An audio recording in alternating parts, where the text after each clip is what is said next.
ശരിക്കും പറഞ്ഞു കഴിഞ്ഞാൽ നമ്മളുടെ വീട്ടിലെ അമ്മമാർ അല്ലെങ്കിൽ വീട്ടമ്മമാർ അല്ലെങ്കിൽ കുക്ക് ചെയ്യുന്നവർ ഇവരൊക്കെയാണ് ശരിക്കും പറഞ്ഞാൽ ഓരോരോ ഫുഡ് സ്വന്തം രീതിയിൽ എക്സ്പ്ലോർ ചെയ്ത് കൊണ്ടുവരുന്ന ആൾക്കാർ കേട്ടോ. അപ്പം എനിക്ക് സത്യം പറഞ്ഞു കഴിഞ്ഞാൽ ഫ്രിഡ്ജിൽ കുറച്ച് പച്ചക്കറികളൊക്കെ ബാക്കി ഇരുന്നിരുന്നു. അപ്പം ആ ഒരു സാധനം വെച്ചിട്ട് ഞാൻ തയ്യാറാക്കിയെടുത്ത ഒരു റെസിപ്പിയാണ്. പക്ഷേ എനിക്ക് ടേസ്റ്റ് നല്ല സുഖമായിട്ടുള്ള നല്ല സൂപ്പർ ടേസ്റ്റ് ആയിരുന്നു. പക്ഷേ കുറേ കഴിഞ്ഞ് റിസർച്ച് ചെയ്ത് നോക്കിയപ്പോഴാണ് ഇങ്ങനൊരു സാധനം നമ്മുടെ നോർത്ത് ഇന്ത്യയിൽ ആൾക്കാർ തയ്യാറാക്കാറുള്ളതാണെന്ന് മനസ്സിലാക്കിയത് കേട്ടോ. അപ്പം എണ്ണയിലേക്ക് ആദ്യമേ തന്നെ കടുക് ചേർത്ത് കൊടുത്തു. അതുകൊണ്ട് തന്നെ നോർത്ത് ഇന്ത്യൻ റെസിപ്പിയോട് കൺസിഡർ ചെയ്യാൻ പറ്റത്തില്ല. എങ്കിലും കടുക് നമുക്ക് അവോയ്ഡ് ചെയ്ത് ബാക്കി എല്ലാ കാര്യങ്ങളും ഇതുപോലെ ചെയ്ത് കഴിഞ്ഞാൽ ഏകദേശം ഒരു നോർത്ത് ഇന്ത്യൻ റെസിപ്പി തന്നെയാണ് കേട്ടോ. അപ്പം അതേ വെളിച്ചെണ്ണ ചൂടായിട്ടുണ്ട്, ജീരകം ചേർത്തൊന്ന് പൊട്ടിച്ചെടുത്തിട്ടുണ്ട്, 2 വറ്റൽമുളക് കൂടെ ചേർത്തിട്ടുണ്ട്. നന്നായിട്ട് നമുക്കിതൊന്ന് മൂപ്പിച്ചെടുക്കാം. മൂപ്പിച്ച് കഴിയുമ്പോൾ ഇതിലേക്ക് ഞാൻ ഒരു 2 ഏലയ്ക്ക ഒന്ന് ഇട്ട് കൊടുക്കുന്നുണ്ട്. അപ്പോൾ നിങ്ങളുടെ കയ്യിൽ ബേ ലീഫും അതുപോലെ പട്ടയൊക്കെ നിങ്ങളുടെ കയ്യിലുണ്ടെങ്കിൽ നിങ്ങൾക്ക് അതും ചേർത്ത് കൊടുക്കാൻ കുഴപ്പമൊന്നുമില്ല. ഇപ്പം ഞാൻ ഈ 2 ഏലക്ക മാത്രമാണ് ഇതിലേക്ക് ചേർത്ത് കൊടുത്തിട്ടുള്ളത്. നോർത്ത് ഇന്ത്യൻ റെസിപ്പിയിൽ ഇതെല്ലാം ചേർത്ത് കൊടുക്കുന്നുണ്ട്. ഞാനിപ്പോൾ ഏലക്ക മാത്രമേ ചേർത്ത് കൊടുത്തിട്ടുള്ളൂ. നന്നായിട്ട് നമുക്കൊന്ന് മിക്സ് ചെയ്തെടുക്കാം, എല്ലാം ഒന്ന് മൂപ്പിച്ചെടുക്കാം. അതിനുശേഷം ഇതിലേക്ക് നമുക്ക് സവാളയാണ് ചേർത്ത് കൊടുക്കേണ്ടത്. ഞാനിവിടെ ഒരു 2 സവാള ഇതുപോലെ അരിഞ്ഞെടുത്തിട്ടുണ്ട്. അത് നമുക്കിതിലേക്കൊന്ന് ചേർത്ത് കൊടുക്കാം. ആവശ്യത്തിന് ഉപ്പും കൂടെ ചേർത്തിട്ട് നമുക്കൊന്ന് വാട്ടിയെടുക്കാം. ചെറുതായിട്ടൊന്ന് കളറ് മാറി വരുമ്പോഴേക്കും ഇതിലേക്ക് നമുക്ക് ഒരു ചെറിയ കഷ്ണം ഇഞ്ചി, 3-4 വെളുത്തുള്ളി, 1-2 പച്ചമുളക് എരിവിന് ആവശ്യത്തിന് ചേർത്ത് നന്നായിട്ടൊന്ന് ചതച്ചെടുക്കാം. ഞാനിവിടെ എടുക്കുന്ന പച്ചമുളകിന് വലിയ എരിവില്ല കേട്ടോ. അപ്പോൾ എരിവുള്ള പച്ചമുളകാണെങ്കിൽ അതനുസരിച്ചിട്ട് തന്നെ ചേർത്ത് കൊടുക്കാൻ ശ്രദ്ധിക്കുക. പിന്നെ നമ്മൾ ഈ കറിയിൽ മുളക് പൊടിയൊക്കെ ചേർത്ത് കൊടുക്കുന്നുണ്ട്. അപ്പം എരിവ് നന്നായിട്ടൊന്ന് ശ്രദ്ധിച്ചോളുക. കൂടിപ്പോയി കഴിഞ്ഞ് കഴിഞ്ഞാൽ പിന്നെ ഒരു രക്ഷയില്ല കേട്ടോ. അപ്പോൾ അതേണ്ട ഇത്രയും സാധനങ്ങൾ ചേർത്ത് കൊടുക്കാം. നമുക്ക് നന്നായിട്ടൊന്ന് വഴറ്റിയെടുക്കാം.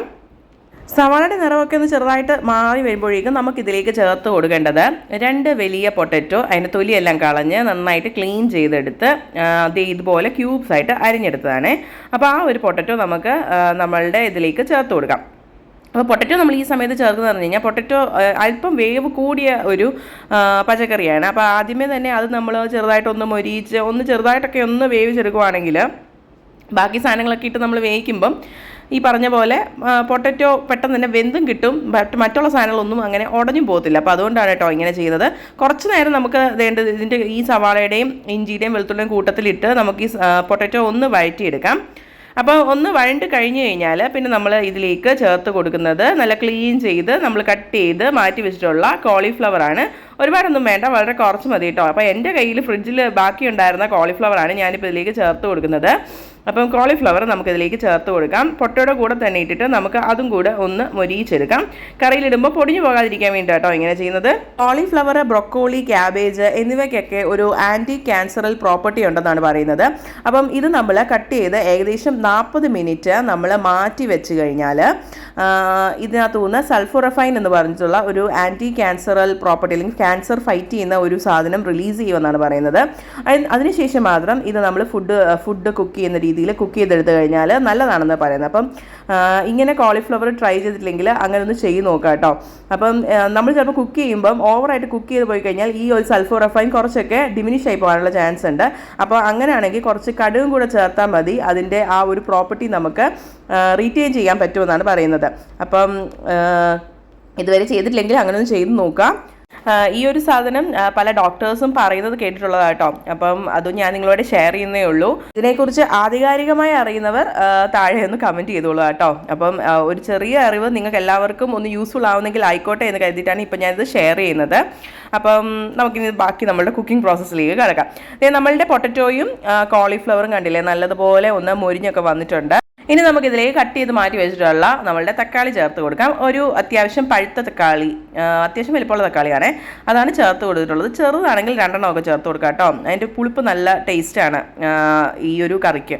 അപ്പോൾ നമ്മൾ തക്കാളി ചേർത്ത് കൊടുക്കുക. തക്കാളിയും നന്നായിട്ടൊന്ന് വെന്ത് വരട്ടെ. അതുവരെ നമുക്കൊന്ന് വെയിറ്റ് ചെയ്യാം. തക്കാളി വാടി വന്നിട്ടുണ്ട്. ഈ ഒരു സമയത്ത് നമുക്കിതിലേക്ക് കുറച്ച് പൊടികളൊക്കെ ഒന്ന് ചേർത്ത് കൊടുക്കാം. ഒരു 1/4 ടീസ്പൂൺ മഞ്ഞൾപ്പൊടി ചേർത്ത് കൊടുക്കുന്നുണ്ട്. ഒരു 1/2 ടീസ്പൂൺ എരിവുള്ള മുളക് പൊടിയും 1/2 ടീസ്പൂൺ കാശ്മീരി റെഡ് ചില്ലി പൗഡറും ചേർത്ത് കൊടുക്കുന്നുണ്ട്. 1 ടീസ്പൂൺ മല്ലിപ്പൊടി ചേർത്ത് കൊടുക്കുന്നുണ്ട്. 1/4 ടീസ്പൂൺ ഗരം മസാല ചേർത്ത് കൊടുക്കുന്നുണ്ട്. അപ്പോൾ ഇത്രയും സാധനങ്ങളാട്ടോ ഞാനെല്ലാം ചേർത്ത് കൊടുത്തിട്ടുള്ളത്. നന്നായിട്ടൊന്ന് മിക്സ് ചെയ്ത് കൊടുക്കാം. പൊടികളുടെ പച്ചച്ചോവയൊക്കെ നമുക്കൊന്ന് മാറ്റിയെടുക്കാം. കുറച്ച് നേരം നമ്മൾ ഒന്ന് ഫ്ലെയിം ലോ ആക്കി വെച്ചിട്ട് ഒന്ന് പൊടികളൊക്കെ ഒന്ന് മൊരിയിച്ചെടുക്കാം. അതിനുശേഷം മാത്രമേ ബാക്കിയുള്ള ചേരുവകളൊക്കെ ഒന്ന് ചേർത്ത് കൊടുക്കത്തുള്ളേ. ഇനി ഇതിലേക്ക് നമ്മൾ ചേർത്ത് കൊടുക്കുന്നത് ദേണ്ടേ വഴുതനങ്ങയാണ്. വഴുതനങ്ങ ഇതുപോലെ അത്യാവശ്യം വലിപ്പമുള്ള കഷ്ണങ്ങളാക്കി അരിഞ്ഞാണ് ചേർത്ത്. നമ്മൾ സാധാരണ സാമ്പാറിനൊക്കെ വഴുതനങ്ങ അരിയുന്ന ആ ഒരു വലിപ്പത്തിന് ഞാൻ ഇവിടെ അരിഞ്ഞെടുത്തിട്ടുണ്ട്. അപ്പം അത് നമുക്കിതിലേക്ക് ചേർത്ത് കൊടുക്കാം. വഴുതനങ്ങ നമ്മൾ സാധാരണഗതിയിൽ അവിയലും സാമ്പാറിലും ഒക്കെ ഇടാറേ ഉള്ളൂ. പക്ഷേങ്കിൽ ഇതുപോലൊരു കറി തയ്യാറാക്കി നോക്കിക്കോളൂ കേട്ടോ, നല്ല ടേസ്റ്റിയാണ്. അപ്പോൾ വഴുതനങ്ങ നമുക്ക് ചേർത്ത് കൊടുക്കാം. ഈ പൊടികളുടെ കൂടെ തന്നെ നമുക്കൊന്ന് മിക്സ് ചെയ്ത് കൊടുക്കാം. മിക്സ് ചെയ്തതിന് ശേഷം നമുക്കിതിലേക്ക് കുറച്ച് വെള്ളം ഒന്ന് ചേർത്തിട്ട് അടച്ച് വെച്ചിട്ട് നല്ലോണം നമുക്കൊന്ന് കുക്ക് ചെയ്തെടുക്കാം. അപ്പം ഉപ്പ് പോരായ്കയുണ്ടെങ്കിൽ ഈ ഒരു സമയത്ത് ചേർത്ത് കൊടുക്കാം കേട്ടോ. കുറച്ച് വെള്ളം നമുക്കിതിലേക്ക് ചേർത്ത് കൊടുക്കാം. പിന്നെ നിങ്ങൾക്ക് ഇഷ്ടമാണെങ്കിൽ നിങ്ങൾക്ക് ഇതിൽ മീറ്റ് മസാല ചേർത്ത് കൊടുക്കാം കേട്ടോ. അപ്പം നല്ലൊരു ടേസ്റ്റ് കിട്ടും. ഇപ്പം നോൺ വെജിൻ്റെ ടേസ്റ്റ് ഇഷ്ടമുള്ളവർക്ക് ഇതിനകത്ത് കുറച്ച് മീറ്റ് മസാല കൂടെ ചേർത്ത് കൊടുത്താൽ അത് വേറൊരു ടേസ്റ്റാണ്. അപ്പം നിങ്ങളുടെ പ്രയോറിറ്റിക്ക് അനുസരിച്ച് നിങ്ങൾക്ക് എങ്ങനെ വേണമെങ്കിലും ഇതിൽ ചേർത്ത് കൊടുക്കാം. ഞാനിപ്പോൾ ഇതിൽ മീറ്റ് മസാലയൊന്നും ചേർത്ത് കൊടുത്തിട്ടില്ല. സാധാരണഗതിയിൽ തന്നെ ഇത്രയും സാധനങ്ങൾ ഇട്ടിട്ട് നമ്മൾ അടച്ച് വെച്ചിട്ട് കുക്ക് ചെയ്തെടുക്കാം കേട്ടോ. അപ്പോൾ നിങ്ങൾക്കിപ്പോൾ ഒരു സംശയം തോന്നാം, അയ്യോ ഇങ്ങനെ ചേർത്ത് കഴിഞ്ഞാൽ വഴുതനങ്ങ എല്ലാം ഉടഞ്ഞു പോകത്തില്ലേ? ഒട്ടും തന്നെ ഉടഞ്ഞു പോകത്തില്ല കേട്ടോ. കാരണം നമ്മൾ ഈ പൊട്ടറ്റോയും കോളിഫ്ലവറും ആദ്യമേ തന്നെ നമ്മൾ വഴറ്റി ഏകദേശമൊക്കെ ഒന്ന് കുക്ക് ചെയ്തെടുത്തിട്ടുണ്ട്. ഏകദേശം ഒരു ഭാഗത്തോളം കുക്കായി വന്നിട്ടുണ്ട്. അതിന് ശേഷം മാത്രമാണ് നമ്മൾ ഈ വഴുതനങ്ങ ചേർത്ത് കൊടുക്കുന്നത്. അതുകൊണ്ട് തന്നെ കണ്ടില്ലേ, ഒട്ടും തന്നെ കുഴഞ്ഞൊന്നും പോയിട്ടൊന്നുമില്ല കേട്ടോ. അപ്പോൾ ഇതേ നമ്മളുടെ കറി ഇവിടെ റെഡിയാണ്. അപ്പോൾ ഒരു പൊട്ടറ്റോ എടുത്ത് ഒന്ന് കട്ട് ചെയ്ത് നോക്കിക്കഴിഞ്ഞാൽ അത് വെന്തിട്ടുണ്ടെങ്കിൽ നമുക്ക് കറി വെന്തു എന്നാണ് അതിൻ്റെ അർത്ഥം. കണ്ടില്ലേ, പൊട്ടറ്റോ ഒക്കെ വെന്തിട്ടുണ്ട്. ഇത്രയും മതി കേട്ടോ. അപ്പം നല്ല ടേസ്റ്റി ആയിട്ടുള്ളൊരു കറിയാണ്. അവസാനമായിട്ട് ഇതിലേക്ക് നമുക്ക് കുറച്ച് കസൂരി മേത്തി ഒന്ന് സ്പ്രെഡ് ചെയ്ത് കൊടുക്കാം. അതിന് ശേഷം ഇതുപോലെ ഒന്ന് മിക്സ് ചെയ്ത് കൊടുക്കാം. എന്നിട്ട് നമുക്ക് അടച്ച് വെക്കാം. പിന്നെ കയ്യിൽ നിങ്ങൾക്ക് മല്ലിയില ഉണ്ടെങ്കിൽ കുറച്ച് മല്ലിയിലയും കൂടെ തൂകി നമുക്ക് ഗാർണിഷ് ചെയ്ത് അടച്ച് വെക്കാവുന്നതാണ്. അപ്പോൾ ഇത്രയേ ഉള്ളൂ നമ്മളുടെ ഈസി പീസി ആയിട്ടുള്ള ഒരു അടിപൊളി കറിയാണ്. ചപ്പാത്തിക്കൊപ്പവും വൈറ്റ് റൈസിനൊപ്പം കഴിക്കാൻ ഒരു അടിപൊളി കോമ്പിനേഷനാണ്. വീഡിയോ ഇഷ്ടമായി എന്ന് വിശ്വസിക്കുന്നു. ഇഷ്ടമാവുകയാണെങ്കിൽ ലൈക്ക് ചെയ്യാൻ മറന്നു പോകരുതേ. അതുപോലെ തന്നെ സബ്സ്ക്രൈബ് ചെയ്യാതെ കാണുന്നവർ സബ്സ്ക്രൈബ് ചെയ്ത് നമ്മളെ ഒന്ന് സപ്പോർട്ട് ചെയ്തേക്കണേ. നല്ലൊരു വീഡിയോ ആയിട്ട് ഉടനെ കാണുന്നിടം വരെ ബൈ.